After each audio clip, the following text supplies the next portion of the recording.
In this part of the tutorial, we'll go through each step in setting up your store. So let's get to it. The first step is selecting your logo.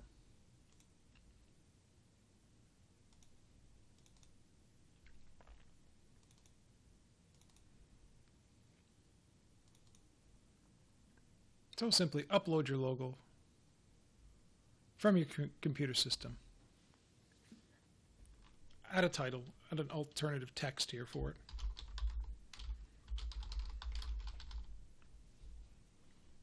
And then select. There you go. We've uploaded our store logo. The next is our banner image. This will appear on the store that you've created as a background image. So to do that, go to Upload Files. Select Files from your file system. We're going to select this image here.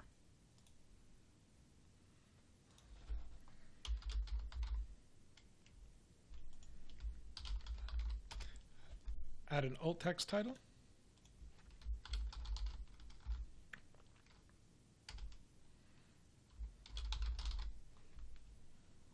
And select.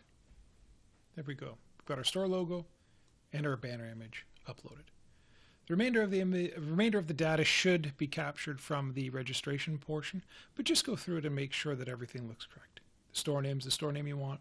The email address is the right general email. The phone number, your address, your city or town, your postal code or zip code, your country, and your state.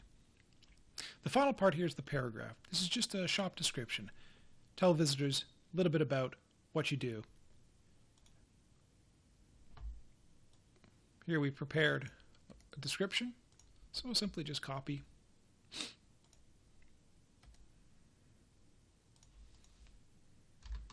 and paste it in. So there you go.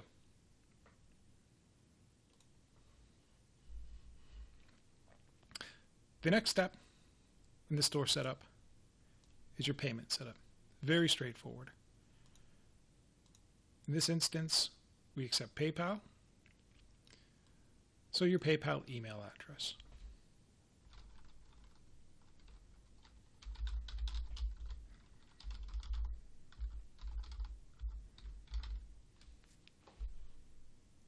That's it. PayPal takes care of the rest of the transaction while making sure that the transaction is secure. All you need to do is enter in the email address.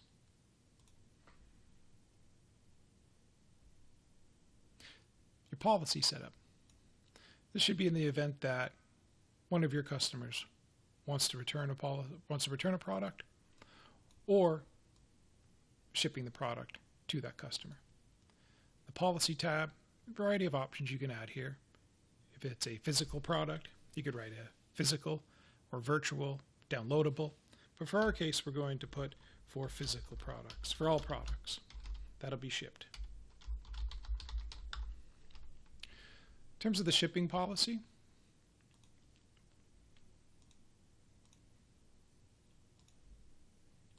we've got a bit of a boilerplate here, so we'll just use this.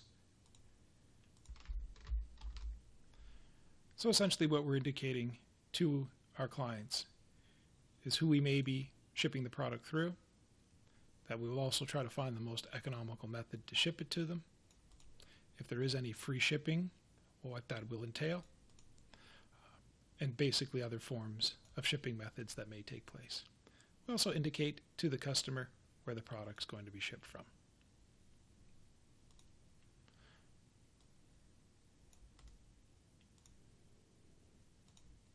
The next part is the refund policy. So again, we've got some boilerplate that we're just going to include here. Things that are usually suggested to add to the refund policy is if you do have your own website, a way for them to go there and contact you. How to get in contact with you via phone or email. If there is a free exchange or replacement, what the time frame for that is. And any other kind of conditions that may be applied to it. If there's going to be a service charge for returning the product. In addition, explaining to your clients, your customers, than anything after a certain period of time that the refund policy won't apply. And also it's good to just reiterate how they can get in contact with you, whether it be a phone or email. The cancellation and return policy, return and exchange policy, you can combine that into the refund policy or break it up into different sections. Let's continue. The next section is support setup. So for instance, if you want your customers to contact you on a different phone number or different email should they need support. So let's say in this instance you want all of your customers to call you at this particular number. Just enter it there. If there's an email address that you would prefer they correspond with you in the event that a product need attention, you can indicate that email address here. If there is a different address where they would potentially send any return products to, you could enter those in here. The main important part is that if you do have a different method for your customers to reach out to you if they should need support, is you could enter those details here.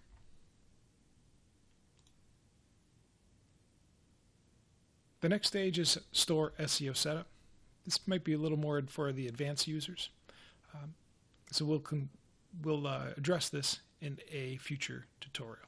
If you are familiar with basic SEO, this is a good opportunity to help the Google search algorithms find your store and be able to index it more appropriately.